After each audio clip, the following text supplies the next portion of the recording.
Good day, dear teachers, parents, and learners. Welcome back to Valenzuela City Facebook Live in Grade 9 TLE.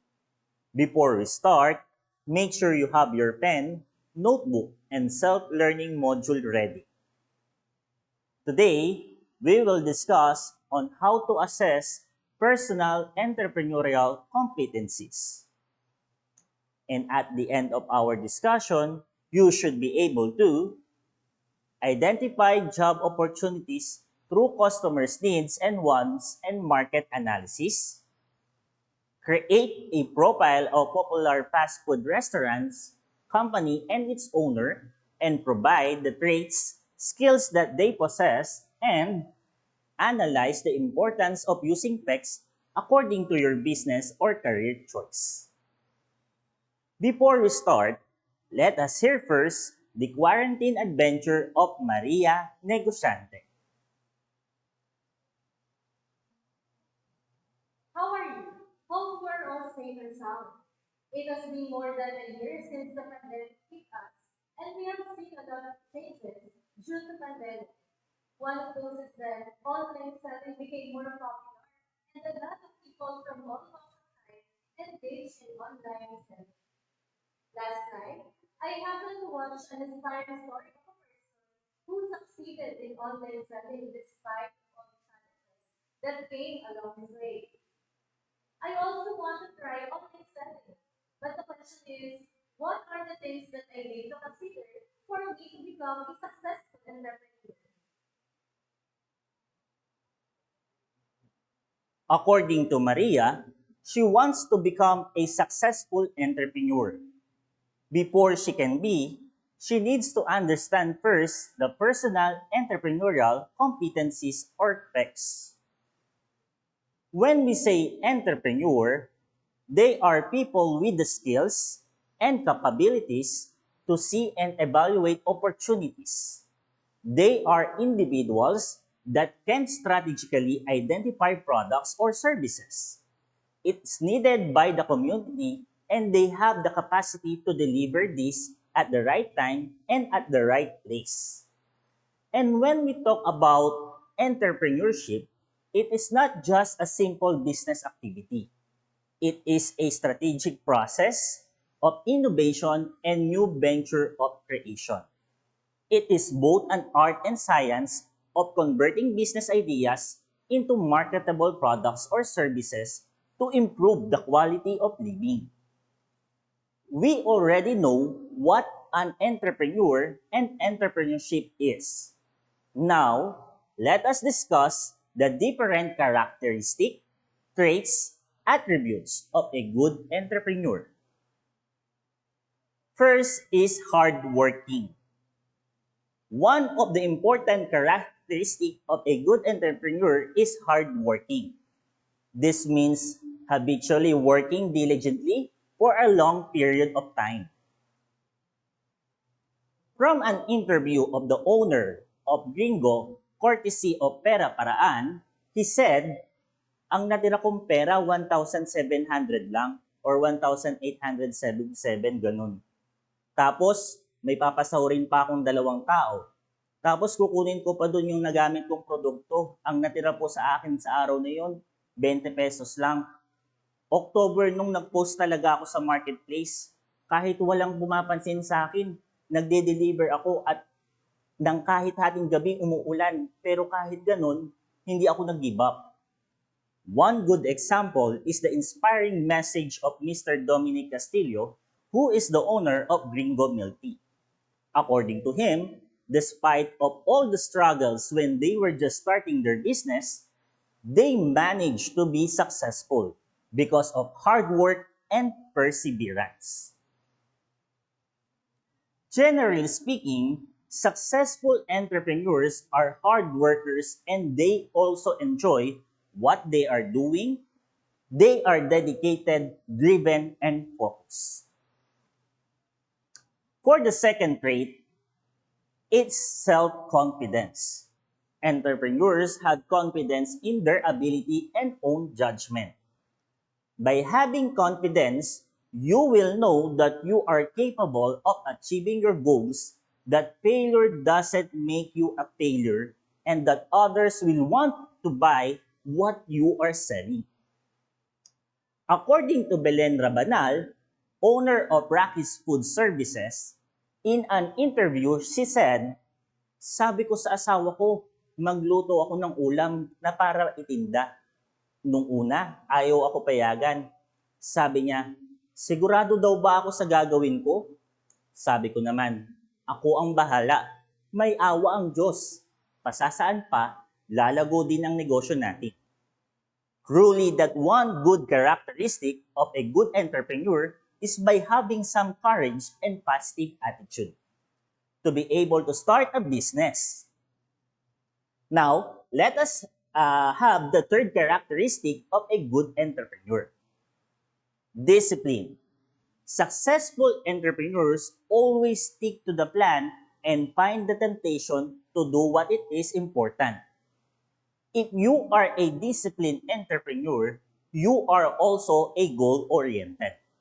Entrepreneurs which you must know exactly what you want to achieve to become successful. Quoted from an interview of owner of Rosalis Kakanin, talagang iniisip kong makatulong sa magulang ko kasi alam kong mahirap ang buhay noon. Bata pa po ako, dala-dala ko yung bilaon na may lamang kutsinta at turon. Lahat ng bahay inaalok ko para bumili sa akin ng tinda, para makatulong ako at makahon kami sa buhay.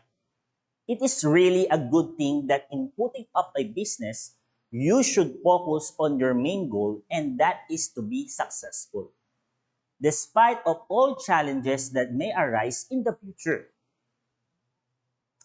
Next is being committed.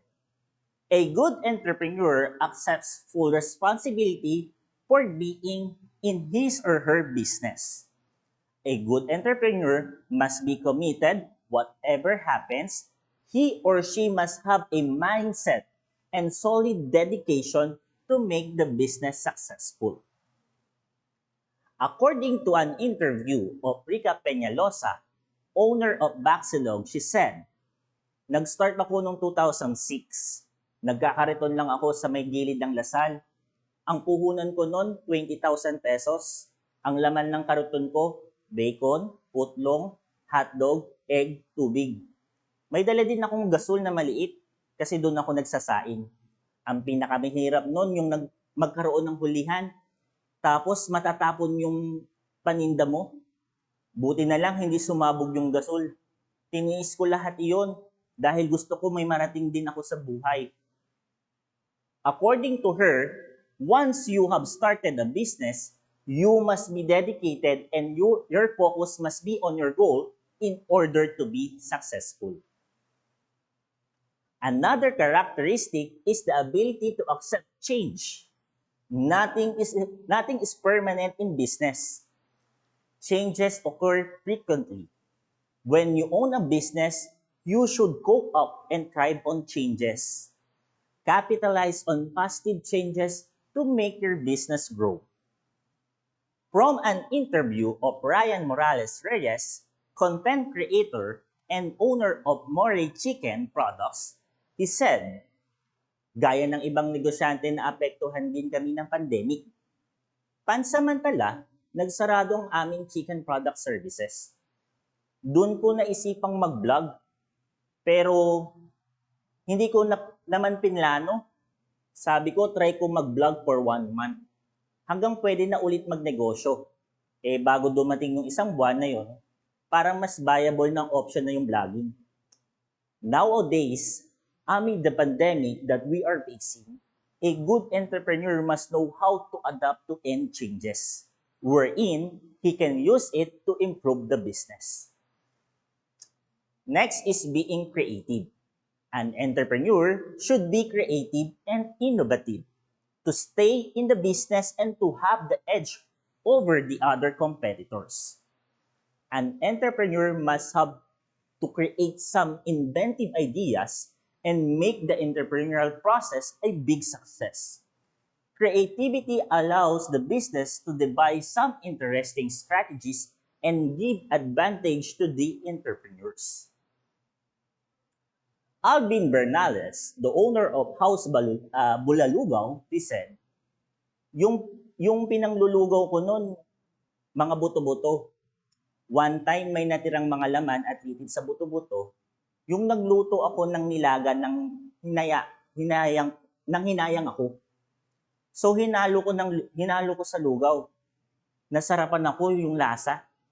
Kasi nung nilaga lang So naisip ko kung paano, kung mas isasarap pa yung lugaw ko. Paano kaya kung bulalo ito? Oo nga no, naisip ko yun Bulalo. Bulalugaw. An entrepreneur, you must not be contented with the phrase, okay na yan. As people say, think out of the box. You must think out of something different, something fresh. To be a good entrepreneur, one must have the initiative. An entrepreneur takes the initiative, and then you must put yourself in a position where you are responsible for the failure or success of your business. One of the characteristics of a good entrepreneur is initiative, which refers to an individual's ability to turn ideas into action. It involves creativity, innovation, and risk-taking, as well as the ability to plan and manage projects to achieve the objective. From Teddy Sarmiento, the owner of Tersa Siopaw, he said, nung namamasukan po ako gabi-gabi, niisip ko habang gumagawa ako ng siopaw, yung buhay naming napakahirap. So sabi ko, paano ako pag nagkapamilya na? Kapag nag-asawa ko, anong ipapakain ko? Naalala ko yung magulang ko, kaya nilakasan ko po yung loob ko na magtayo at mag-umpisa ng negosyo. In business, do what you want or do what you want to do, as no one knows what the future could bring. Just always be prepared for anything that could happen, and you should always have another option at all times. And for the last one, profit-oriented, an entrepreneur enters the world of business to generate profit for additional income. This shall become the bread and butter for you and your family as well. Therefore, you must see that the business can generate income. If you want to guarantee a profit on each sale, make sure you have considered all the expenses of the company, not simply the direct expenses for each product. At this time, let us now tackle the important skills of a successful entrepreneur. First, one must be good in planning. It is strategic thinking and setting of goals to achieve objective by carefully maximizing all the available resources. A good entrepreneur develops and applies step-by-step plans to realize goals. He or she knows that the planning is an effective skill only when combined with action. Second, people skills. It is very important skills in order to be successful in any kind of business. It refers to effective and efficient communication and relation to people working in and out of your business. And for the last one, decision making. Successful entrepreneurs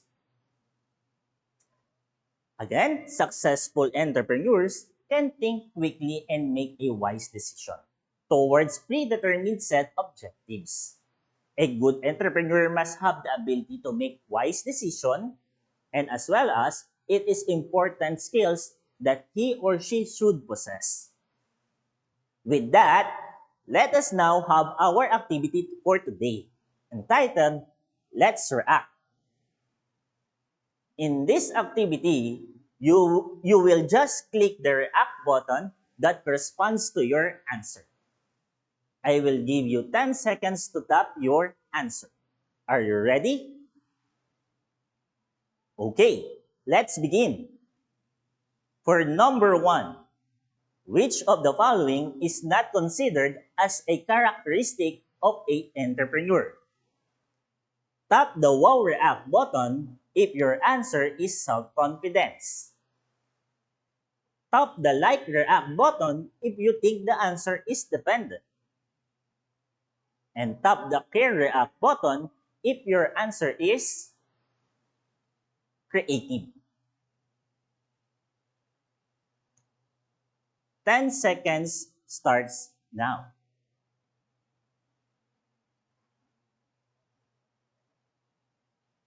Okay, time's up. The answer is the Like React button or dependent. Question number 2. Fiona tells Mary, her best friend, that she has a strong will and does not give up to find a solution to a business. What pecs has been demonstrated by Miss Mary? Does she demonstrate hardworking, creativity, or risk-taking? Tap the React button now.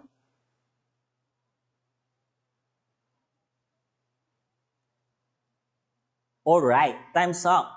The right answer is Wow React button. You are correct. For the last one, Mrs. Arena allows the advice of a friend to be flexible, especially if she needs to open a retail business. What pecs has been demonstrated by Miss Arena? Tap the React button now.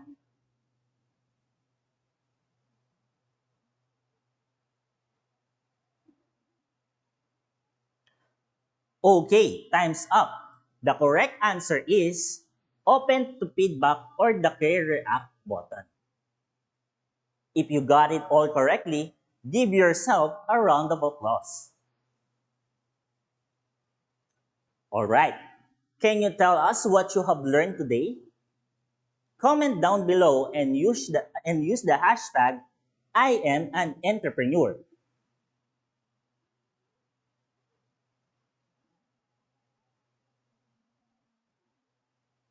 From our comment box, one you said, in business, you must be dedicated and your focus must be in your goal in order to be successful.